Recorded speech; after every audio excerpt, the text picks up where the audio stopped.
So Wonka is one of those films that comes around, and it's very rare, where I'm just not crazy about a lot of the pieces in the film, but at the end of the day I go, that was pretty charming.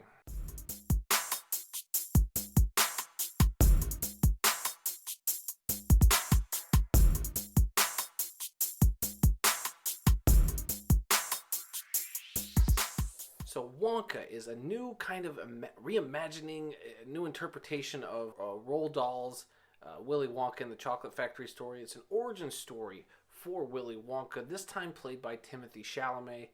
And the story here is essentially a young Willy Wonka comes to town to open up his own chocolate shop, but in order to do that, he's got to go up against what is known as the chocolate cartel, or these other chocolate shop owners who don't want him encroaching on their business, on their turf.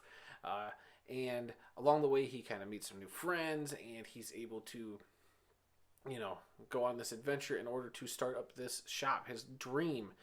And you have an origin story for a character that I wasn't sure if we needed this, but I'm actually at the end of the day happy we kind of got something like this. And to get a talent like a Timothee Chalamet to play a Willy Wonka who was played, I liked the Johnny Depp version, and then of course the original Willy Wonka himself, Gene Wilder. I mean, hard to beat that. His kind of weird, kind of maniacal, cynical child murderer version of Willy Wonka. But Timothee Chalamet, his version stands on his own. I think he's got a weird, quirky mix of the other two, but he definitely makes this role his own. He's less child serial killer, less weirdo, but he's kind of a mix of just this dreamer that's eccentric, and I dug that about his performance.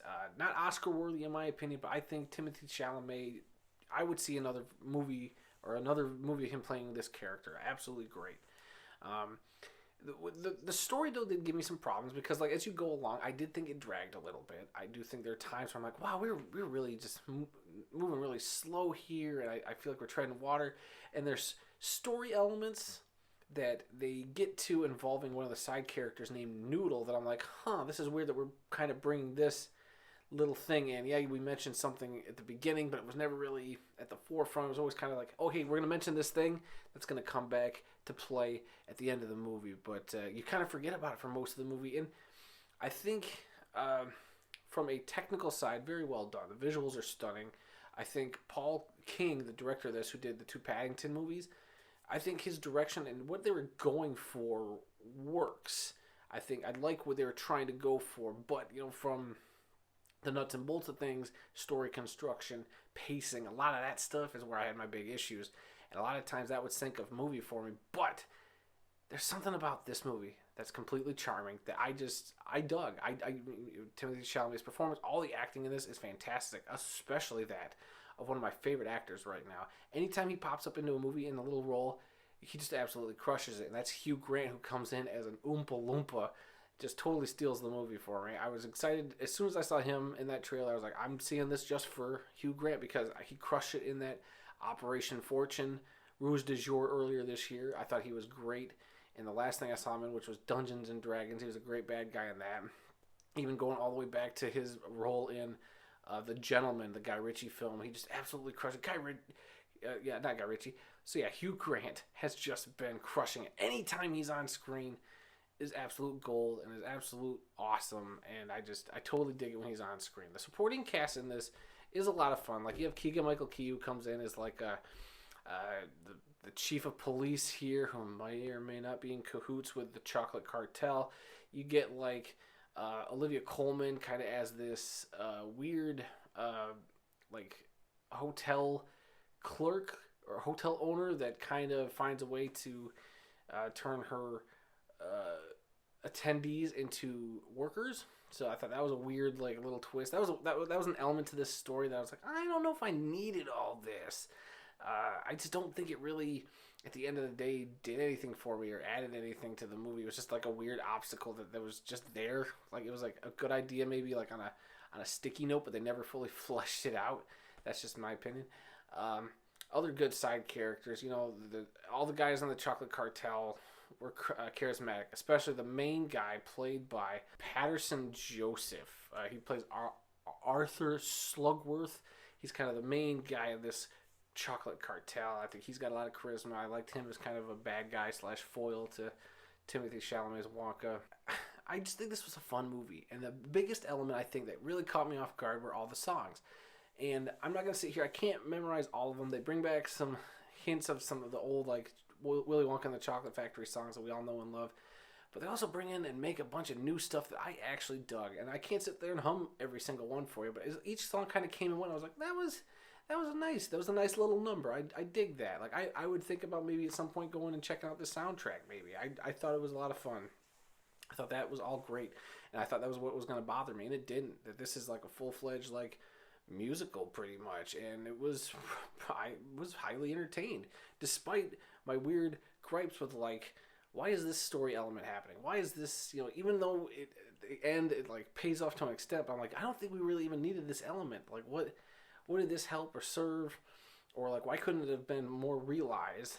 But even at the end of the movie, there's some of the stuff that I wasn't happy about the way they were setting it up. That when the moment happened, the payoff, if you will, I teared up. It involves Noodle's character. Her kind of story resolution did tear me up. And I was like, okay, you got me at the end, but I just think the execution prior to that was a little forced, a little rushed, not fleshed out.